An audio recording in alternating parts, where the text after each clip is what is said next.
உனக்கு கொடி பாட்டு தெரியுமா? தெரியுண்ணா. எங்கே பாடுவாங்க அது? பள்ளியில் பாடுவாங்கண்ணா. எப்போ பாடுவாங்க? காமராஜர் பிறந்த நாள் அன்னைக்கு. மற்ற நாள்லாம் பாட மாட்டாங்களா? பாடுவாங்கண்ணா. எத்தனை மணிக்கு பாடுவாங்க? காலையில் ப்ரேயர் வைக்கல பாடுவாங்கண்ணா. தினமும் பாடுவாங்களா? எங்க பாடு பார்ப்போம். தாயின் மணிக்கொடி பாரி அதை தாழ்ந்து பணிந்து புகழ்ந்திடவாரி.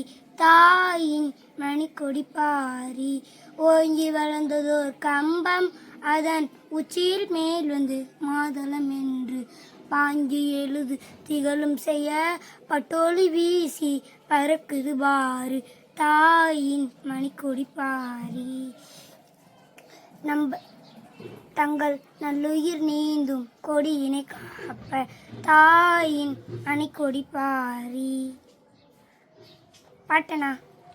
பேரு தர்மேஷ். ஊரு? திருவள்ளூர்.